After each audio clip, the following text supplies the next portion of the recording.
मुजफ्फरनगर में प्रदेश सरकार के राज्य मंत्री स्वतंत्र प्रभार कपिल देव अग्रवाल ने रामलीला टिल्ला क्षेत्र में निर्माणाधीन नाले का स्थलीय निरीक्षण कर कार्य की प्रगति और गुणवत्ता का गहन जायजा लिया। निरीक्षण के दौरान क्षेत्रवासियों ने मंत्री के सामने जलभराव की गंभीर समस्या उठाई, जिस पर मंत्री ने मौके पर ही नाराजगी जताते हुए अधिकारियों और निर्माण कार्य में लगी एजेंसी को कड़ी फटकार लगाई। हाल ही में हुई बारिश के बाद इलाके के कई घरों और गलियों में पानी भर जाने से स्थानीय लोगों को भारी परेशानी का सामना करना पड़ा, जिसे देखते हुए मंत्री स्वयं मौके पर पहुंचे और स्थिति का निरीक्षण किया। उन्होंने साफ शब्दों में कहा कि जनता की सुविधा से कोई समझौता स्वीकार नहीं किया जाएगा और निर्माण कार्य में किसी भी प्रकार की लापरवाही बर्दाश्त नहीं की जाएगी। मंत्री ने अधिकारियों से नाले की जल निकासी व्यवस्था, निर्माण की गति और गुणवत्ता से जुड़ी विस्तृत जानकारी ली और निर्देश दिए कि कार्य को पूरी तरह मानकों के अनुसार युद्ध स्तर पर पूरा किया जाए ताकि क्षेत्रवासियों को जलभराव की समस्या से स्थायी राहत मिल सके। उन्होंने चेतावनी दी कि यदि भविष्य में कोई भी लापरवाही सामने आती है तो संबंधित अधिकारियों और ठेकेदारों के खिलाफ सख्त कार्रवाई की जाएगी।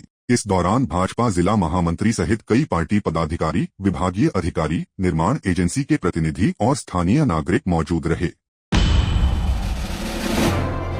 मुजफ्फरनगर में fit India Sundays on cycle कार्यक्रम के तहत विश्व साइकिल दिवस के अवसर पर भव्य साइकिल रैली का आयोजन किया गया। यह कार्यक्रम युवा कार्यक्रम और खेल मंत्रालय, भारत सरकार के राष्ट्रव्यापी अभियान के अंतर्गत आयोजित हुआ, जिसका उद्देश्य लोगों को फिटनेस के प्रति जागरूक करना, साइकिलिंग को दैनिक जीवन का हिस्सा बनाना और पर्यावरण संरक्षण का संदेश देना है। जिला खेल कार्यालय चौधरी चरण सिंह स्पोर्ट्स स्टेडियम के तत्वावधान में आयोजित इस रैली का शुभारंभ सुबह 6 बजे किया गया। कार्यक्रम का संचालन जिलाधिकारी उमेश मिश्रा और मुख्य विकास अधिकारी के निर्देशन में किया गया। रैली को प्रभारी जिला क्रीड़ाधिकारी भूपेंद्र सिंह यादव और डॉक्टर राजीव कुमार ने हरी झंडी दिखाकर रवाना किया। यह साइकिल रैली स्टेडियम से शुरू होकर मुजफ्फरनगर, मेरठ रोड, सुजुड़ू चुंगी होते हुए वापस स्टेडियम में संपन्न हुई। इस दौरान युवाओं, खिलाड़ियों और स्वयंसेवकों ने बढ़ चढ़कर हिस्सा लिया और फिटनेस व पर्यावरण संरक्षण का संदेश दिया। अधिकारियों ने कहा कि साइकिल चलाना न केवल स्वास्थ्य के लिए लाभकारी है, बल्कि यह प्रदूषण कम कर पर्यावरण को भी सुरक्षित रखने में मदद करता है। कार्यक्रम के अंत में सभी प्रतिभागियों को जलपान भी वितरित किया गया। मुजफ्फरनगर के भोपा रोड स्थित पंजाबी बारात घर में हिंद मजदूर किसान समिति के तत्वावधान में मजदूर किसानों की विशाल महासभा का आयोजन किया गया। फसल से पहले नस्ल बचाने के संकल्प के साथ आयोजित इस सभा में हजारों किसान, मजदूर, युवा और ग्रामीण शामिल हुए। कार्यक्रम को संबोधित करते हुए हिंद मजदूर किसान समिति के राष्ट्रीय अध्यक्ष क्रांतिगुरु श्री चंद्रमोहन ने कहा कि आज सबसे बड़ी चिंता फसल की नहीं बल्कि आने वाली पीढ़ी को बचाने की है। उन्होंने कहा कि अच्छी फसल और उसका उचित मूल्य फिर से पाया जा सकता है, लेकिन यदि युवा पीढ़ी नशे और सामाजिक बुराइयों की चपेट में आ गई तो उसका नुकसान कभी पूरा नहीं किया जा सकता। उन्होंने कहा कि समाज के सामने सबसे बड़ा खतरा नशे का जहर और जातिवाद का कहर है, जो लगातार परिवारों और समाज को कमजोर कर रहा है। उन्होंने आरोप लगाया कि कुछ लोग राजनीति के नाम पर जनता को असली मुद्दों से भटकाकर जातिवाद और नशे को बढ़ावा दे रहे हैं। कार्यक्रम के दौरान हजारों युवाओं को नशा मुक्ति और सामाजिक कुरीतियों के खिलाफ शपथ दिलाई गई और कई युवाओं को जनेऊ धारण कराकर सामाजिक एकता का संदेश दिया गया। युवाओं ने संकल्प लिया कि वे नशे और जातिवाद से दूर रहकर समाज में जागरूकता फैलाएंगे। सभा में पढ़ाई और दवाई सभी के लिए निःशुल्क की मांग को लेकर भी जनजागरण अभियान चलाने का संकल्प लिया गया। अंत में आयोजकों ने सभी का आभार व्यक्त किया।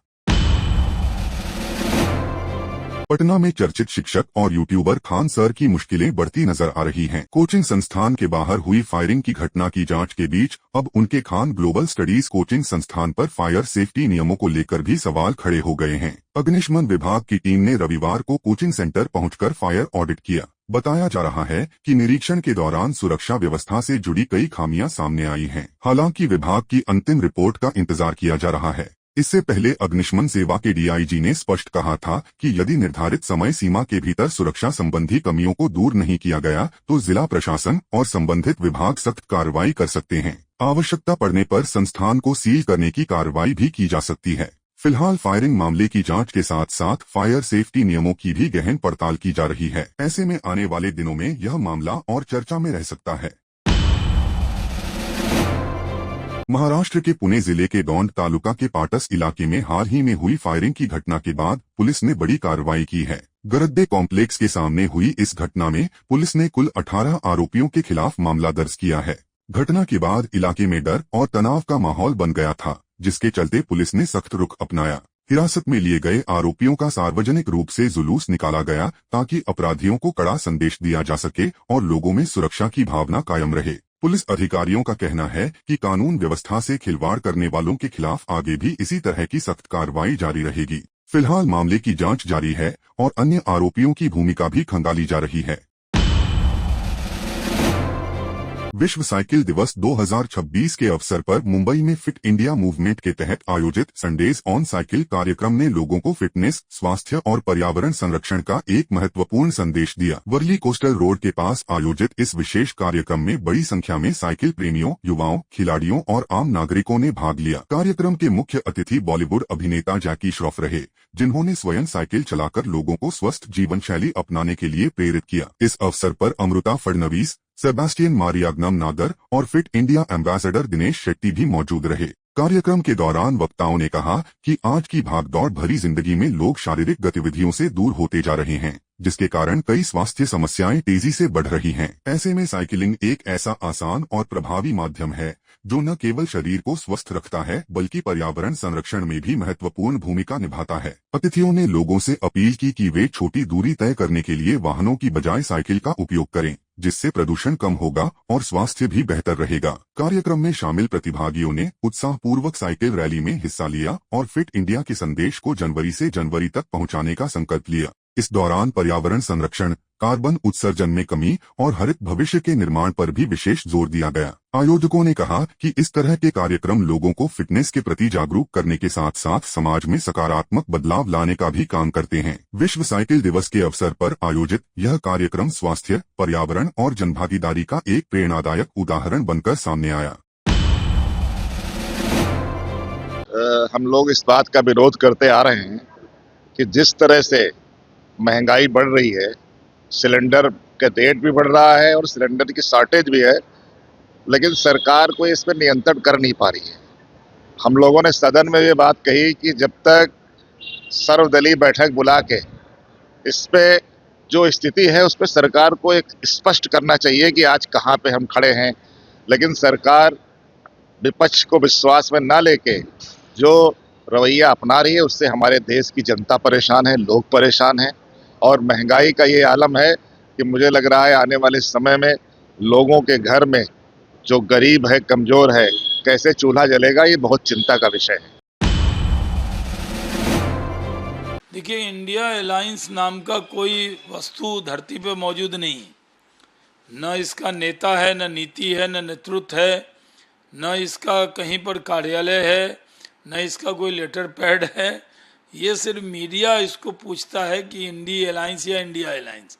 इसमें एक दूसरे के खिलाफ ये चुनाव लड़ते हैं, एक दूसरे को गाली देते हैं, एक दूसरे को हराते जिताते हैं और फिर जब मोदी जी के जलन में, बीजेपी के विरोध में एक बार बैठ के चाय नाश्ता कर लेते हैं, चाय समोसे खा के फिर निकल जाते हैं, फिर अलग अलग जाते हैं।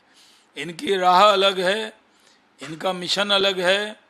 इनके जोड़ का एक ही वजह है कि वो बीजेपी और मोदी जी के विरोध में इकट्ठे होते हैं, फिर अलग अलग जाते हैं। और जहाँ तक डीएमके का सवाल है, डीएमके को तो राहुल गांधी ने धोखा दिया। चुनाव हारते ही डीएमके को लात मारकर इन्होंने निकाल दिया। थलपति विजय जोसेफ के साथ चले गए। तो कांग्रेस की तो आदत है, वो अपने साथियों को धोखा देने में माहिर है, इसलिए डीएमके इनको चिमटे से भी छूने को तैयार नहीं है।